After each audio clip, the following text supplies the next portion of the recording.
రాష్ట్రంలో జిల్లాల పునర్విభజనపై ముఖ్యమంత్రి చంద్రబాబు కీలక సమీక్ష నిర్వహించారు. అన్నమయ్య జిల్లాలోని రాజంపేటను కడప జిల్లాలోని కలిపి, రాయచోటిని మదనపల్లి జిల్లాలో కలిపే ప్రతిపాదనలపై ప్రభుత్వం కీలక ఆలోచనలు చేస్తోంది. ఇప్పటికే ప్రకటించిన 3 జిల్లాలతో 29కి పెరగాల్సి ఉన్న జిల్లా సంఖ్య తాజా ప్రతిపాదనలతో 28 జిల్లాలకే పరిమితం చేసే దిశగా కసరత్తు జరుగుతోంది. దొనకొండ, కురిచేడును మార్కాపురం జిల్లాలో, పొదిలిని ఒంగోలు జిల్లాలో కలపటంతో పాటు గూడూరును నెల్లూరు జిల్లాలో, రైల్వే కోడూరు తిరుపతిలో కలపాలని ముఖ్యమంత్రి చంద్రబాబు నిర్ణయించారు. ఆదోనిని 2 మండలాలుగా విభజించడంతో పాటు అనకాపల్లి జిల్లాలోని నక్కపల్లి డివిజన్ బదులుగా అడ్డరోడ్డు జంక్షన్ డివిజన్ ఏర్పాటు చేయాలని అధికారులను సీఎం ఆదేశించారు. ఈ నెల 29వ తేదీన జరిగే మంత్రివర్గ సమావేశంలో ఈ మార్పులపై తుది నిర్ణయం తీసుకుని 31న తుది గెజెట్ నోటిఫికేషన్ జారీ చేయనున్నట్లు సమాచారం. జనగణన సాంకేతిక ఇబ్బందుల దృష్ట్యా గ్రేటర్ విజయవాడ, గ్రేటర్ తిరుపతి ప్రతిపాదనలను ప్రస్తుతానికి వాయిదా వేశారు. జిల్లాల పునర్విభజనపై స్వల్ప మార్పు చేర్పులతో ముందుకు వెళ్లాలని ముఖ్యమంత్రి చంద్రబాబు అధికారులను ఆదేశించారు. జిల్లాలు, డివిజన్లు, మండలాల పునర్విభజన ప్రాథమిక నోటిఫికేషన్పై వ్యక్తమైన సూచనలు, సలహాలను పరిగణలోకి తీసుకుని తుది నోటిఫికేషన్ జారీ చేయాలని సూచించారు.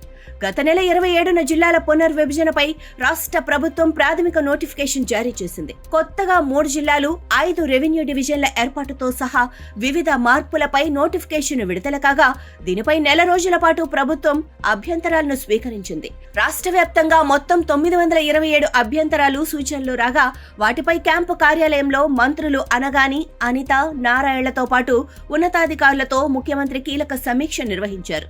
ప్రజాభిప్రాయానికి పెద్దపీట వేస్తూ జిల్లాల పునర్విభజనలో మార్పులకు సీఎం ఆదేశాలు జారీ చేశారు. గూడూరు ప్రజల అభిప్రాయం మేరకు గూడూరు నియోజకవర్గంలోని 5 మండలాలను తిరిగి నెల్లూరు జిల్లాలోనే కలపాలని ముఖ్యమంత్రి అధికారులకు స్పష్టం చేశారు. రైల్వే కోడూరును తిరుపతి జిల్లాలో, రాయచోటిని మదనపల్లి జిల్లాలో, రాజంపేట, సిద్ధవటం, ఒంటిమిట్టను కడప జిల్లాలో విలీనం చేయాలన్న అంశంపైన కీలక చర్చ జరిగింది. దీనిపై తుది నిర్ణయం తీసుకోవాల్సి ఉంది. ఇదే జరిగితే గతంలో ఏర్పాటు కావాల్సి ఉన్న 29 జిల్లాల స్థానంలో 28 జిల్లాలే ఏర్పాటు కానున్నాయి. మదనపల్లి కేంద్రంగా ఏర్పాటయ్యే జిల్లాకు తిరిగి అన్నమయ్య జిల్లాగా పేరు పెట్టాలా, లేక వేరే ఏదైనా పేరు పెట్టాలా అన్న దానిపై ఇంకా నిర్ణయం తీసుకోలేదు. విస్తీర్ణ పరంగా పెద్దదైన ఆదోనిని 2 మండలాలుగా విభజించాలన్న అభిప్రాయానికి వచ్చారు. అనకాపల్లి జిల్లాలోని నక్కపల్లి డివిజన్ బదులుగా అడ్డరోడ్డు జంక్షన్ డివిజన్ ఏర్పాటు చేయాలని సీఎం నిర్దేశించారు. మునగపాకను అనకాపల్లి డివిజన్లోనూ, అచ్యుతాపురంను అడ్డరోడ్డు జంక్షన్ డివిజన్లోనూ చేర్చాలని సమావేశంలో నిర్ణయించారు. రంపచోడవరం కేంద్రంగా ఏర్పాటు కానున్న పోలవరం జిల్లాలో ఎటువంటి మార్పు చేయలేదు. ప్రాథమిక నోటిఫికేషన్లో పేర్కొన్నట్లుగా యథావిధిగా కొనసాగించాలని సీఎం సూచించారు. మంత్రివర్గ ఉపసంఘం ఆదివారం మరోమారు సమావేశమై సీఎం ఆదేశాల మేరకు మార్పులు చేర్పులపై నివేదిక రూపొందించి 29న జరిగే మంత్రివర్గ సమావేశం ముందుకు ప్రతిపాదనలు తీసుకురానుంది. గ్రేటర్ విజయవాడ, గ్రేటర్ తిరుపతి ప్రతిపాదనలపై చర్చను సాంకేతిక ఇబ్బందులతో వాయిదా వేసినట్లు మంత్రి నారాయణ తెలిపారు. రంపచోడవరం జిల్లాను ప్రాథమిక నోటిఫికేషన్ ప్రకారం యథాతథంగా కొనసాగించనున్నారు. ప్రాథమిక నోటిఫికేషన్ మేరకు ఇతర ప్రాంతాల్లో మార్పులు పరిశీలిస్తే శ్రీకాకుళం జిల్లాలోని నందిగం మండలాన్ని పలాస డివిజన్ నుంచి టెక్కలి డివిజన్ కు మార్చనున్నారు. అనకాపల్లి జిల్లాలోని చీడికాడ మండలాన్ని నర్సీపట్నం డివిజన్ నుంచి అనకాపల్లి డివిజన్ కు మార్చనున్నారు.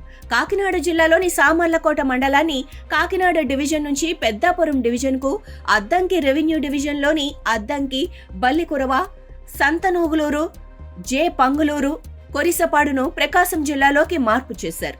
కనిగిరి రెవెన్యూ డివిజన్లోని మర్రిపూడి, పొన్నలూరు మండలాల్ని కందుకూరు రెవెన్యూ డివిజన్లోకి మార్చడంతో పాటు ప్రకాశం జిల్లాలో విలీనం చేయనున్నారు.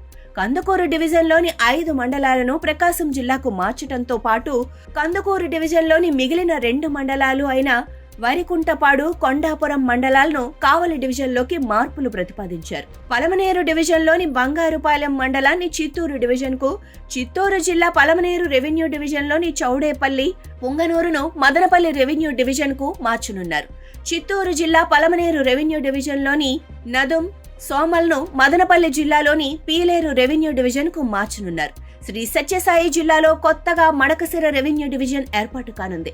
కదిరి రెవెన్యూ డివిజన్లోని ఆమదగురు మండలాన్ని పుట్టపర్తి రెవెన్యూ డివిజన్లో విలీనం చేయడంతో పాటు పుట్టపర్తి రెవెన్యూ డివిజన్లోని గోరంట్ల మండలాన్ని పెనుకొండ రెవెన్యూ డివిజన్లో చేర్చాలని సమావేశంలో నిర్ణయించారు.